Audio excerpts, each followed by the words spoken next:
Ma première pensée était, ils sont ici. 1,15 m à 1,60 m de haut. Membres longs, tête en forme d'œuf comme des insectes. La plupart du temps, ils viennent me chercher dans le milieu de la nuit, parfois en plein jour. Ils sont très intelligents. Je me rappelle avoir crié et leur avoir dit « Arrêtez, je n'aime pas ce que vous me faites ». Je tremblais vraiment et chaque cellule de mon corps avait peur. J'étais terrifiée. Cela arrive constamment, un peu partout, encore et encore, à ceux qui partagent une expérience qu'ils ne peuvent définir entièrement. Comme de nombreuses personnes qui disent avoir été enlevées, Peter Faust a été visité plusieurs fois, est allé à bord de leur vaisseau spatial et ne sait jamais quand ils reviendront.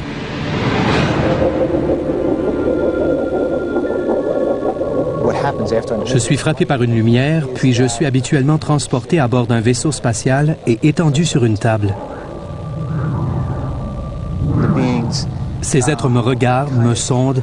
Quelquefois, ils prennent des échantillons de sperme.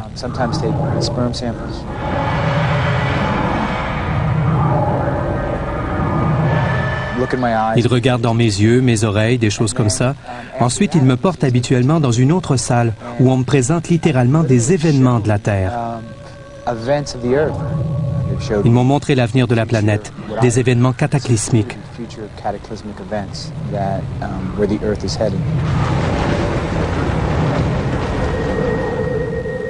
Ils sont venus pour une femme que nous appellerons Susan.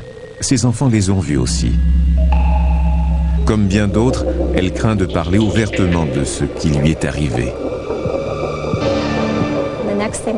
Je me rappelle être montée dans les airs, m'être éloignée de la route en flottant. J'avais l'impression qu'il y avait deux êtres près de moi, mais je ne les voyais pas. Je suis entrée dans un vaisseau où j'ai été examinée. Ils ont fait comme une opération à mon côté gauche. Ce sont des fragments de souvenirs. Comme si le temps était entrecoupé et que ma mémoire n'était pas continuelle. C'est très décousu et très troublant.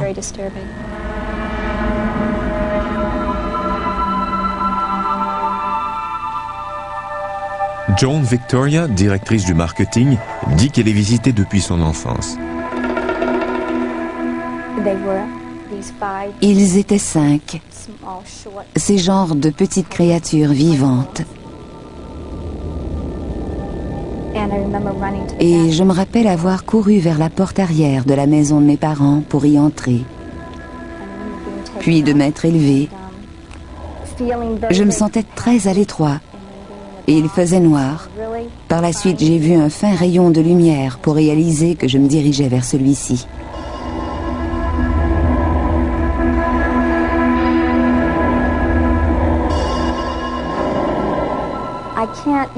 Il me serait impossible d'expliquer à quelqu'un ce que j'ai ressenti à ce moment. C'était littéralement à vous couper le souffle. J'étais tellement effrayée.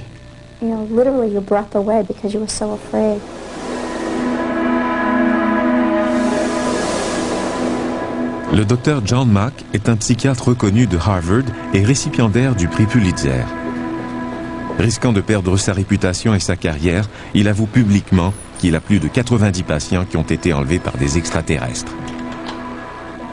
Aujourd'hui, sa vie professionnelle est vouée à son programme de recherche sur les expériences extraordinaires.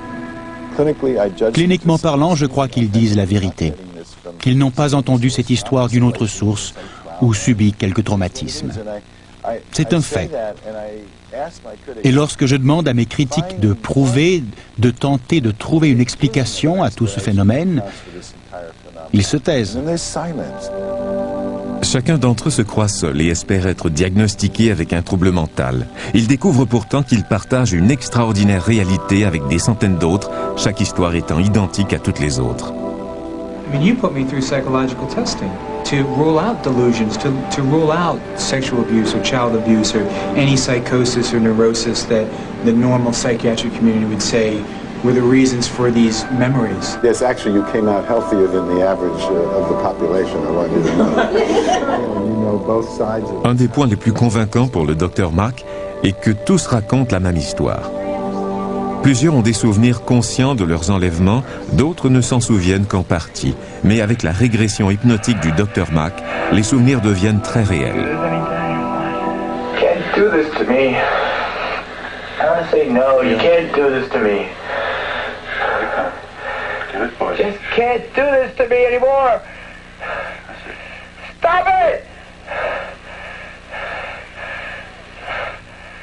Sur cet enregistrement fait par la station canadienne CBC, Peter entend une de ces sessions de régression pour la première fois.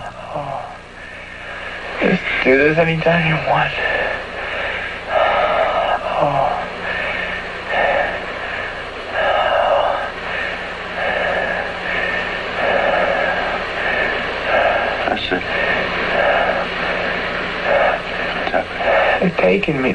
Where are you? Laying on a table. How old are you? 18, 19. Want to express it more? The anger?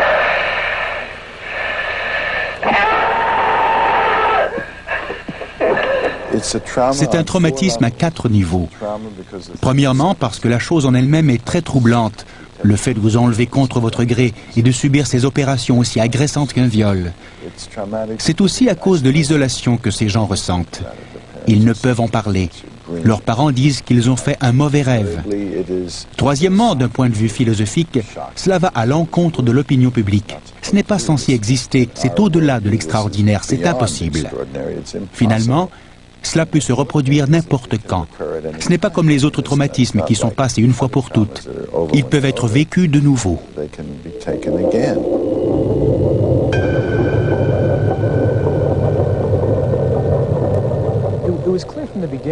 Il était clair depuis le début que les échantillons de mon sperme étaient destinés à des fins inconnues, mais je me doutais que c'était relié à la reproduction.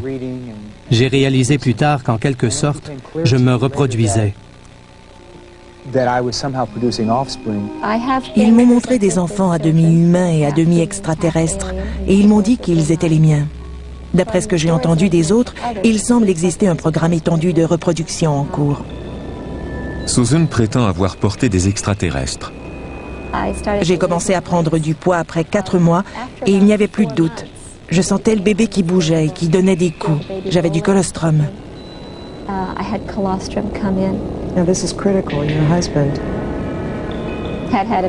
Il a eu une vasectomie.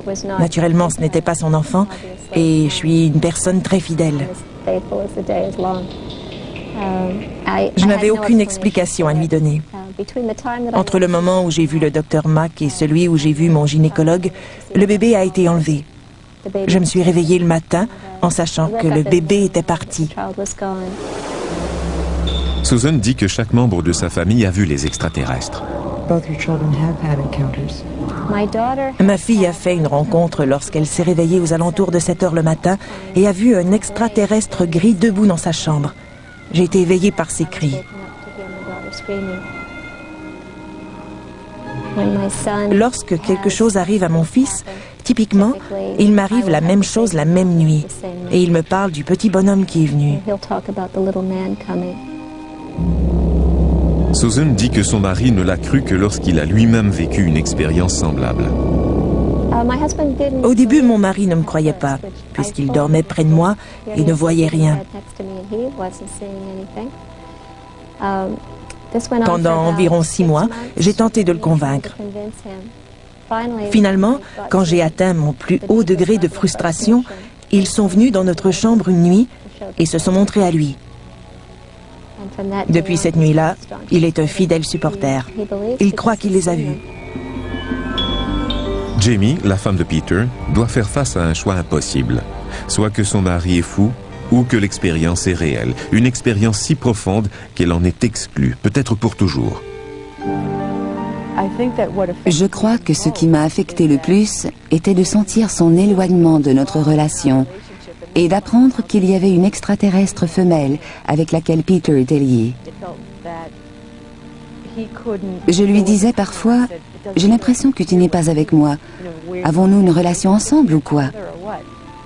Il me répondait, « Non, je ne suis pas entièrement avec toi. Je suis divisée, une division émotionnelle au niveau du cœur, qui est ici, avec toi à moitié. et l'autre moitié là-bas. Alors une connexion entière est impossible. C'était très pénible.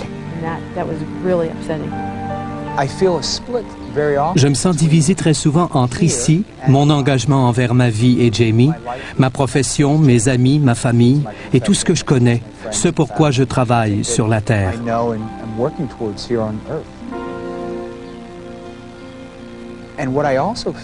Je ressens aussi une profonde implication avec les extraterrestres et j'ai l'impression d'avoir des relations qui durent avec eux depuis que je suis enfant.